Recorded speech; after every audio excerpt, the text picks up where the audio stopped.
if anybody has signed on. Hello, I've just signed on a little early for Knitter Matters, just to make sure everyone can see me and hopefully you can hear me. I'll put the light needs to go on actually, that would be better. I nearly forgot that.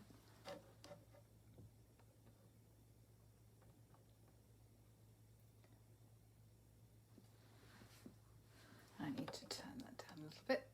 Sorry about the light rings in my eyes, but if you could just let me know if you can hear me okay, that would be great. And we'll start as soon as it gets to 7.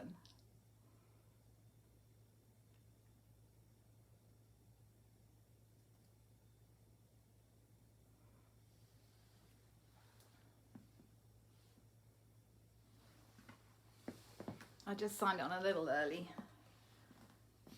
so that people can come in. It does take time and I have to refresh pages and do things myself today.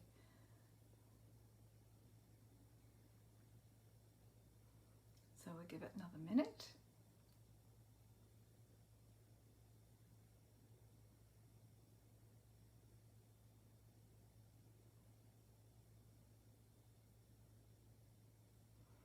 I'm hoping you all had a great Christmas. Oh, you can hear me. Thank you, Dawn, for letting me know that you can hear me. That's wonderful. I appreciate that very much. Hello, Dawn. Grave Sneer. That's so nice of you. Okay, well, my clock is saying it's 7 p.m. So, first of all, Happy New Year to you. Welcome indeed to Season 2 of Knitter Matters. And this is the first episode of 2021. And if you're new to Knitter Matters, a very special welcome to you. Thank you for joining us. Now, it's not only the first episode of 2021 for Knitter Matters, it's the first at our new time of 7 p.m. Eastern. And when we asked you last year if you had a preference for time, many of you said that you prefer a later slot. So that's why we've gone to 7 p.m. Eastern. Now, I appreciate it, it's late for UK viewers. But you're not going to miss anything. The replay will be available first thing when you wake up tomorrow morning, so you won't miss a thing. And of course the replay will be on this page and it will be uploaded to our YouTube channel afterwards. So whether you're watching live or the replay later, I'm so grateful to you for joining Knitter Matters, for taking the time to join us. I appreciate it very much. I'm Cheryl Lampard, I'm an image consultant. My company is Style Matters International, and my two passions throughout my life have been sewing and knitting. And knitting in particular, and I know many of you feel this way too, and it's been pretty much our salvation this past difficult year, or last year I should say, but I find it's my therapy, it's my relaxation. I love to do it and I do it every day. I also was once the proud owner of a knitting store, a yarn store in Brighton, England.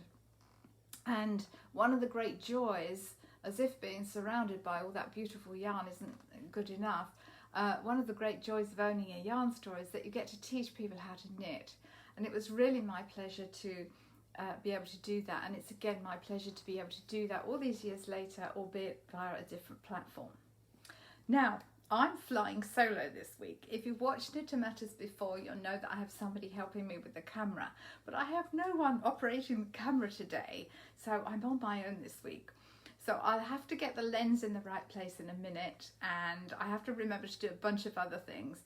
Plus, I have a laptop screen to my left, so if you see me looking over there, it's only because I want to be able to check that I'm seeing what you're seeing when I turn this iPad in a minute. So please be kind, bear with me if there are a few wobbles and camera shakes or we zoom in and out a bit, but I'll tell you what I'm doing so that you know what to expect. Normally as well, I like to say hello to you when your names pop up. I'm not sure if I'll be able to do that today. I will if I can, but I'm not sure if I'll be able to see that. But by all means, put in comments and questions in the thread below and I'll respond afterwards as soon as possible, even if I can't respond at the time. I think you can see Mabel over my shoulder. If I lean the right way, I'm probably leaning the wrong way, but Mabel's all decked up. Mabel the mannequin is all decked up, ready to go for a new knitting year. Okay, so now what I'm going, oh, I did lean the right way. There's a delay. I'm talking to you now on the iPad, but what I can see on the laptop, there's actually a few seconds delay, so it's a bit unnerving that. But anyway, I'm going to move the camera now, so just bear with me while I do that. Look away if you get dizzy when those sort of things start to happen. So I've just got a bit of moving to do now, so bear with me if you will. Okay, here we go. I'm going to try and get this to where it's going to make good sense. I'm going to have to shuffle over myself. And what ideally I'm going to want to see, I'm going to hope to see what you can see. So let's see. Okay. So this week is all about cables. Okay, I hope you can see that. Bear with me. Let's see if I can move that so it's not so distracting for you. There, hopefully you should just be able to see the cables here. Okay, so this week it's all about cables. Now, way back last year in season 1, in episode 5 actually, we looked at basic cables and how to make them. And there's so many ways that you can use cables that I felt they deserved a deeper look. So, first of all, what is a cable? Because we generally think of cables as being like this. There's twisted, textured patterns formed by crossing stitches from one position to another. And cables also fall under the category of travelling stitches, meaning that the stitches are moved to the right or the left, depending on which way you want the pattern to bend or twist, or they can travel across the fabric. Now, like this one, cables are usually knitted on a background with a contrasting stitch pattern. In this case, it's a stockinette stitch cable on a reverse stocking stitch background. And that way you see the cable more, it pops. Sometimes it's done on garter stitch, seed stitch, or between ribbing. And sometimes it's not done as a contrast at all. And I'll show you an example of that in a minute. So there's lots of ways to use cables. So let me just show you a few things here. This is the Afghan blanket. This is a small sample of it that we did last year as well. But I want to show you this because what looks like a very complicated pattern is actually really simple. We have a cable running up here, then it breaks into another stitch pattern with yarn overs and a sort of twisted stitch. Then we have the same 2 cable panels here, and then a 4th one. So you've got 4 cable panels here, but what's interesting about this one in the middle is that because the pattern is started differently at the bottom, here we started with the cable and went into this eyelet pattern, here we started the eyelet patterns. But because these 2 cables are so close together, it almost becomes a different pattern. If you look at it at different angles, it almost becomes sort of a different angle in the middle. And I think that's really interesting. And then, of course, we've got this other cable this side. But this pattern that looks really quite intricate is really just 4 panels of cable and a sort of twisted eyelet stitch. Really simple. Then we have this glove, which I've got to rework the fingers because I don't like the fingers, they're too big. But what's really interesting about this part, this gauntlet part of the glove, you have a garter stitch piece, a garter stitch panel between each of the cables, and it is garter stitch, it's not reverse stocking stitch. If I show you on the back, you can see quite clearly that's garter stitch. But what's interesting here, although it's a 6-stitch cable, as we've got nearer the wrist part, oh, let me move that down a bit so you can see that better. Gosh, is that too bright? Oh, I think you can see that. As we've got nearer the wrist part, it's narrowed down, but we haven't actually decreased the size of the cable. I've actually used a smaller size needle. But what has happened, that the insets, the garter stitch insets, if you will, have reduced. So from starting off with whatever that is, 5 or 6 stitches of garter stitch, that's reduced gradually to basically 1 or 2. and it's a smaller needle for the cable. The actual cable size hasn't reduced in stitches or in length, it's just the needle size. So you can do really clever things like this just by changing what you have between the cables and the needle size. I'm going to leave that there because I'm going to come back to that one in a minute. These hexagons, I know you've seen these before, and they're still waiting to be joined together for one part of a garment. Just pay no attention to these little numbers in the middle. These all have to be stitched together in a certain order, and this is my way of numbering them.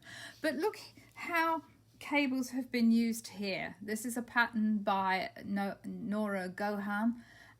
It's a famous one that she's done, a bolero, and this is actually starts on straight needles. It's not knitted in the round. The cable pattern in the middle, so it's however many stitches I cast on this pattern, 1 2 3 4 5. It's not a hexagon, is it? It's a 1 2, it's a pentagon. It's 5. Sorry, I'm saying hexagon. That's right, pentagon, isn't it? If it's 5, I'm sorry. Gosh, somebody will tell me if I'm wrong, and please do. Anyway, this cable pattern, as you're knitting it, we don't alter the cable. These side pieces here, or what forms these sides, we reduce and decrease, but the cable, as we decrease in, and finally we kind of have just a few stitches left, which are then gathered in at the center. These cable patterns produce this really nice sort of star-like effect. Okay, so that's another way that cables have been used there. Okay, let me move those out of the way. And then there's this stole that I've shown you before. Oh, Debbie Myers says that's beautiful. Thank you very much. I appreciate that. So I can just see your names popping up in some parts. Now, this stole, I know you've seen this before, but for various reasons. But this is still a cable pattern. These are still twists of cable stitches at various points. It's sort of offset a certain number of rows. But what's interesting is that there's no real contrast for the background. It's not like the standard cable where we've done it on a reverse stocking stitch or on anything like that. They kind of morph out of the fabric. And because it's set off with a rib pattern, it's basically a 2 and 2 rib pattern all the way through, and then these cable twists all through the stole. And in fact, even on the edges here, hopefully you can see that edge, even on the edge, to create this kind of lovely curvy edge. But it's also reversible because of that rib. It's reversible. So cables, this isn't a traditional cable, but it's still a cable technique. So you can do an awful lot with those cables. Okay, so now there's lots of ways, as you can see, to use and knit cables. And the best part is that they look really impressive, but they're actually not hard to do. Oh, yes, before we do that, what do we need to, I'm going to come back to that. Sorry, I jumped the gun there. What do we need to make cables? Well, really very simple. We need our knitting needles, whether straight or circular, and we need a cable needle. And there are all sorts of cable needles. There are straight ones like this. These have little ridges in to help secure the yarn. I quite like them if I'm doing something really slippery, but they can almost be too... not sticky, but they can almost kind of hold on to your yarn when you want to let go of it. So, but for a really silky or slippy yarn, that could be very useful. There's a straightforward cable needle there. And these I particularly like. I must get some more of those. I particularly like these because if you're doing a tricky cable and you've got lots of things going on, these really hold the stitches to the front or the back, and you're no fear of those dropping off. So I really quite like these.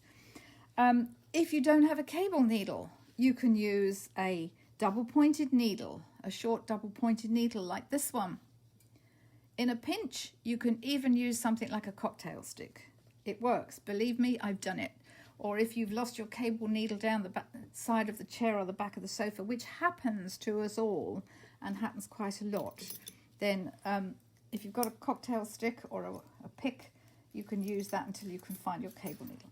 Anyway, so you need all those things, or rather you need one of those things, and then you can decide which you like better. I also want to just show you how they're depicted in patterns, how cables can be depicted in patterns. Now, before you freak out, let me just explain something.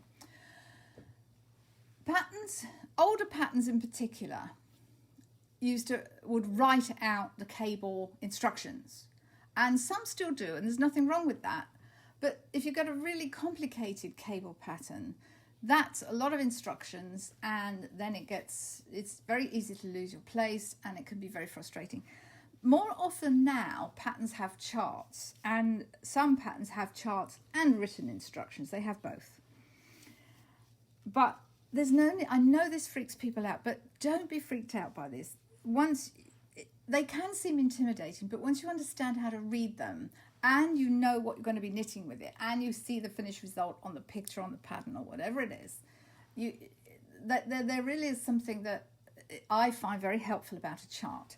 These I've printed off from the craftyarncouncil.com. It's a wonderful resource. The CYC, the Craft Yarn Council, is a great resource. It's an industry standard. The symbols and the definitions are there as industry standards. You can print these off quite easily. It's free on the site. These definitions are used by yarn companies, pattern designers alike. So now, that's not to say that some designers don't use their own symbols. They do, but they will always give an explanation with that. So what you've got here, this explains what it is. And so when you get a pattern with a chart and you see all these weird symbols, do familiarize yourself with what they mean. And let me just show you, there's two different versions here. And sometimes they use one, sometimes they use both. But again, the explanation is there. And what you'll commonly see is something like a 1 and 1, or a 2 and 2, or a 3 and 3, and a 4 and 4. Sometimes you'll see a 2 and 1. What does that mean? What that means is that the cable, in this instance, if it's a 1 and 1, there's 2 stitches to that cable panel. If it's a 2 and 1, there's 3 stitches. 2 and 2 means there's 4. 3 and 3 means there's 6. 4 and 4 means there's 8, and sometimes you'll even get 5 and 5. That's a 10 stitch cable. Okay, but these symbols will also tell you which way the cable is going. So in this instance, it's going to the right. This one, it's going to the left. And you'll see again the instruction says left, LC, left cable. Right, left, again, right, left. This one where it's an uneven number of stitches, that part is bigger because it's 2 stitches and 1 stitch. Okay. And again here, very similar instructions. And this line shows you which way the cable is leaning. And the instructions tell you that too. So don't be freaked out by that. Let me just show you the graph, or the chart I should say, for the glove. This was the basic chart. There's always a key there as well on your pen, but this was the chart for this gauntlet part of the glove, and it tells me quite clearly which way my cables are going. It's going to the left, so it's the bottom right corner to the top left. It's going to the left. These are my garter stitches in between. Again, these are all just left-leaning cables on this glove. There's no right-leaning cables. So once I see that, I love a chart because I'm a visual person, as many of you are, and it's really helpful, I think, to see that. So don't be afraid of a chart. Once you familiarize yourself with what the symbols mean, I find them very helpful. And just by seeing this, I know. Because sometimes the pattern picture, the pattern photograph, it can be a bit mean and moody and you can't really see exactly how the knitting's going to play out. But when you see a chart, you can really see that properly. Okay. Oh, Dawn's saying she's loving the colour. I'm not sure if you mean this glove or some of the other things. But yeah, I love colour, and I think you do too. Okay, right. So let's have a look at a really simple cable. Oh, before I do that, sorry, lots of O's today. Before I do that, let me just show you this. This is Nora Gohan's Knitted Cable Source Book. I love this book. It's a really nice one. If you like doing lots of cables, it's a great one for your wish list. I'll put that in the comments afterwards which one it is, but it's Nora Gohan's Knitted Cable Source Book. But what I wanted to show you was just even here in Nora Gohan, she has in her book, it's a beautifully illustrated book. It shows you all of the different cables that she uses when she designs, and all sorts of, from very simple to very complex. But look here, she's showing you the symbols. She's showing, sorry, I'm moving this about, aren't I? She's showing you which way it crosses, a left cross, a right cross, how many rows in between them repeats. Very helpful, but she's using those same symbols. And she's spelling it out really easily for you there, as well as giving a really good explanation. And she does that with all the cables, no matter how complex they might be. So if you like cables, it's a really nice book. You might not do all of them, but it can certainly, you can sort of replace a cable with a different cable if you prefer the design. Right, let's get on to me showing you how to do a basic cable. So I think you can see my hands okay. Okay, let me just make sure that you're seeing me okay. Forgive me, I'm just going to check that there's not a question there. Oh, hi everybody. Yes, no, we look at this, we're okay. I was just worried that somebody had a question that I hadn't seen. Let me pull this back. Sorry, I wobbled the camera. I did say there might be a bit of that. Anyway, let's get on with the knitting. So this is a basic, simple cable. I'm going to show you, I'm going to do this probably just with a simple, not that one. I'm going to do that one, I think. So what you would do for this, I've got a right leaning, then I've got a left leaning cable. Now I've knitted the rows up to where I'm going to do my cable. I need to come back a bit, I think. So I'm just doing my stitches there. So what I do now, this is 6 stitches, and as we can see, most cables, not all, but most cables are an even number of stitches. They're either 2s or 4s or 6s or 8. Sometimes they can be a 2 and a 1 or a 3 and a 4, something like that, and you get a particular look with that. But most cables are sort of an even number of stitches. So that's what we're going to be looking at today. But whatever your pattern says do, the technique, unless it's going to tell you to do something different, is going to be the same. It's the basic technique.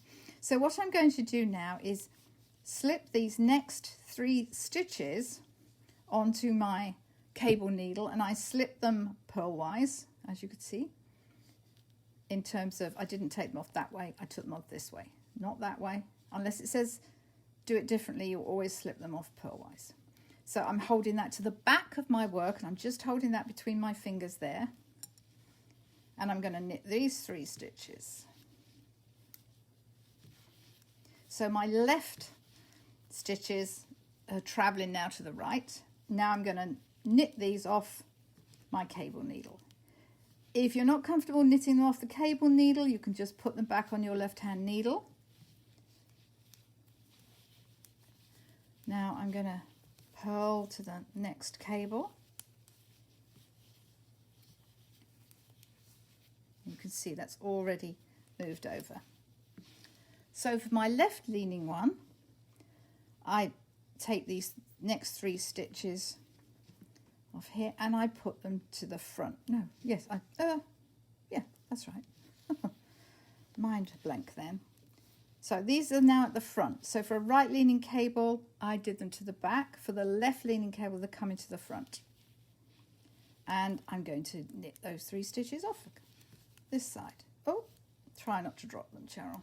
Okay. See why I like that hooky cable needle? Because I just pulled them off, but no problem. I'm going to just pop these back on my left-hand needle so they don't slide off again, and then I'm going to knit those.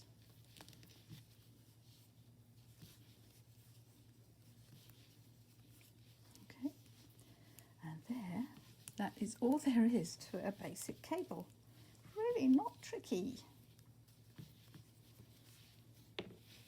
And for this particular design, on the reversed row, on the wrong side row, you would just knit the knit stitches, purl the pearls, knit the knits, purl the pearls. See how simple that is? That's all there is to a basic cable. And it looks far more complicated than it actually is. Okay, so that's a basic cable. Let me show you what I've done with this one. This is really interesting to me. This sample, again, it's a basic cable, but there's a few differences. Yes, it is let me put that one to the side so you can sort of see the difference. Okay. This one, yes, we've got a right twisting cable, a right leaning cable, and we have a left leaning one. This is actually a 4 and 4, so there's 8 stitches for this cable, separated by some reverse stocking stitch. But the big difference here, and why that looks different to this one, the twists look the same, but you can see how different these stitches kind of are bolder. It's a knit 1, purl 1, knit 1, purl 1. And again, knit 1, purl 1, knit 1, purl 1. So there's 8 stitches. The first 4, knit 1, purl 1, knit 1, purl 1, and the same for the second 4. Now, what's really interesting in this, you would think that ending with a knit 1, purl 1, knit 1, purl 1, you would think that that purl stitch just would disappear into the reverse stocking stitch background. But it doesn't. It doesn't. On the back, you can see quite clearly that again, on the back, you're going to knit the knits, purl the pearls. But this is where that last stitch would be, this purl stitch would be, and you would just think it would disappear. Now, obviously, on the wrong side, it does. But on the right side, it really stands out. I haven't yet tried this with a 6-stitch cable. I haven't tried this with 6 stitches. I don't know if it would work. I should give this a go and see if it does, because you're going to have a knit 1, purl 1, knit 1, and then purl 1, knit 1. Oh, it might work. I don't know if it would look the same. Anyway, I'll give that a go and I'll let you know what I think. But see how simple that would be if you've got a pattern that's an 8-stitch cable. Instead of just doing it plain stockinette stitch, you could easily do this with rib, and it really stands out. Very effective. Okay, let me show you what else you can do.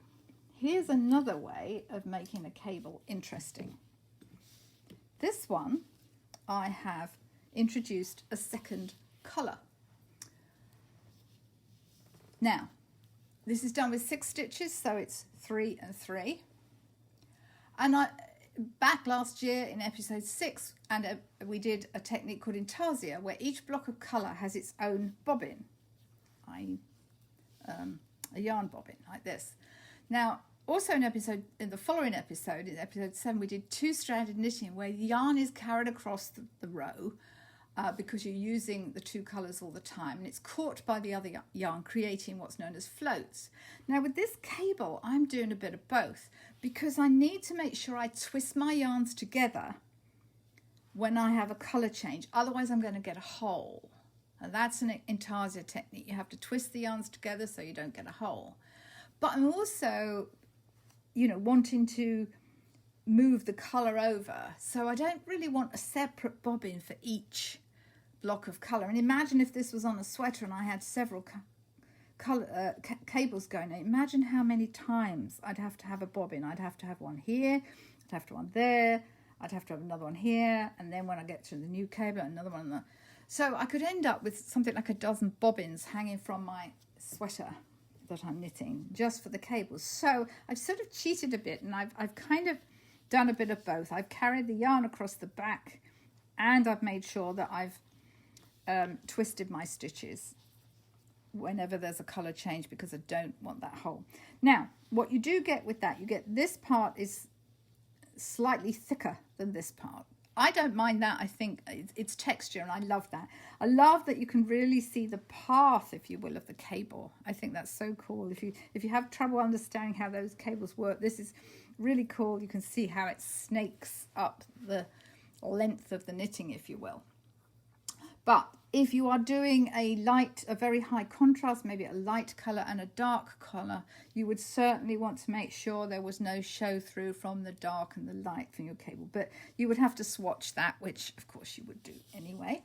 So let me show you how to do this one. I am going to use this nice hooky cable needle for that, because there's a lot going on with different color yarns. So I just lead in with a few edge stitches here, but let me show you. You're doing exactly the same with this cable. I've just got a few edge stitches to make it look nice. I pull my stitches in. Now, here's where I'm going to need to change color. So this is a right leaning cable. So I'm going to put these on my hooky cable. This is the benefit of this one. They're not going to fall off. They can just dangle at the back. But I've also got to be careful here, because I'm going to go over here. Sorry, I need that yarn at the back. This is fine at the minute. I don't need to twist anything at the moment, because I'm going to pick that up in a minute. Okay. So I'm going to knit with my brownie colour there. I don't have to worry about a hole there, but I do have to worry here to some degree. Oh, it's all fingers here. Okay. So I'm going to slide those stitches back onto my cable needle, and I'm going to knit those. Okay. Be careful that you don't make that cable too tight if you're carrying the yarn across. Now I need to make sure I twist my oh, I'm sorry, I wiggled the camera down, sorry.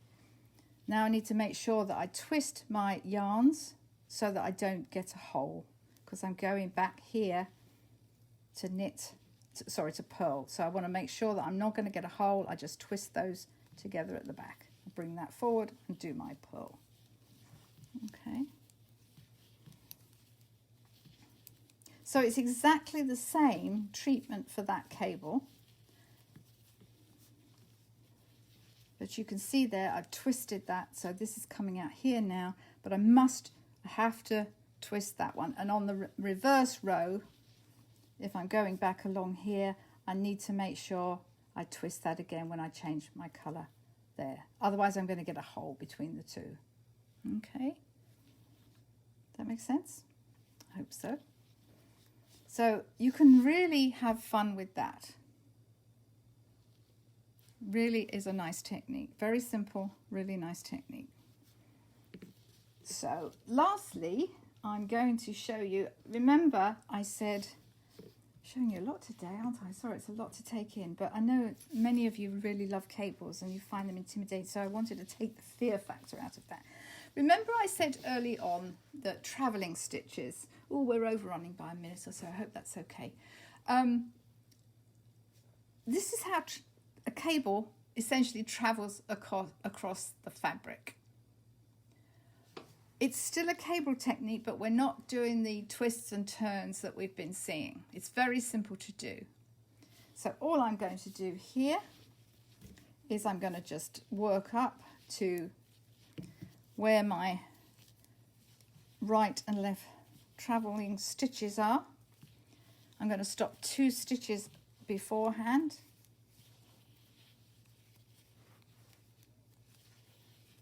There's my 2 stitches. I'm going to slip them onto my cable needle. So for my right leaning traveling stitches, my 2 stitches go at the back. I'm going to knit these off of there, and then I'm going to purl these off of, again, you can put these back on your left hand needle. I'm just doing this for speed. Then I scoot along to my left traveling stitches. So these are still, it's still a cable technique, although they don't look like cables, it's still a cable technique. Now for this, I'm going left. So I'm going to pick my 2 stitches off the needle and bring them to the front. I'm going to purl those 2, and then my 2 stitches off my cable needle.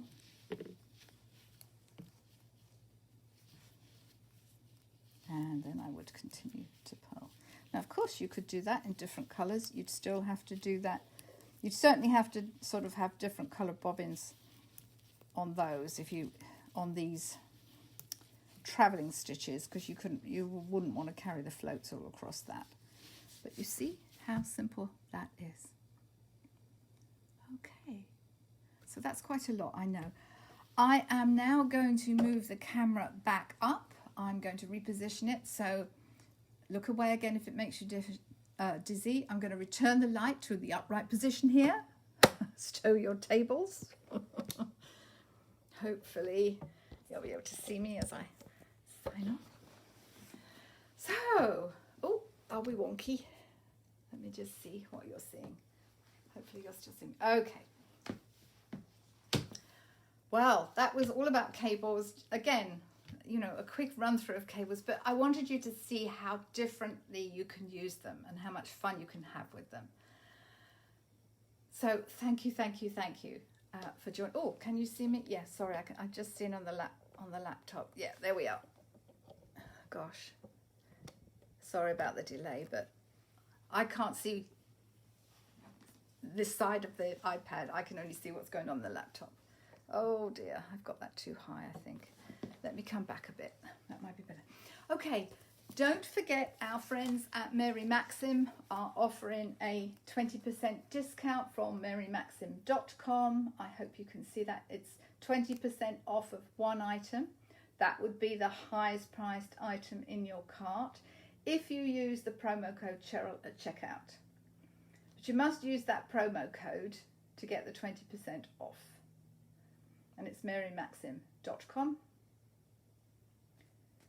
And use promo code Cheryl. Okay. As always, this episode and all others are uploaded to the page afterwards, as well as the YouTube channel. So do take a look there. And remember, this one, if you're looking for it later, it would be season 2, episode 1 of Knitter Matters.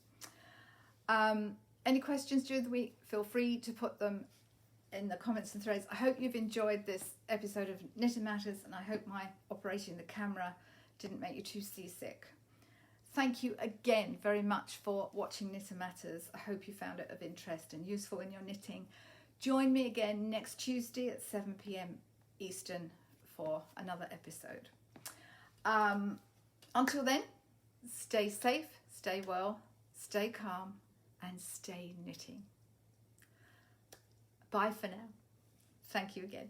I have to just get up and turn this off, so the screen will be covered with my blouse now. So anyway, bye for now. See you next week.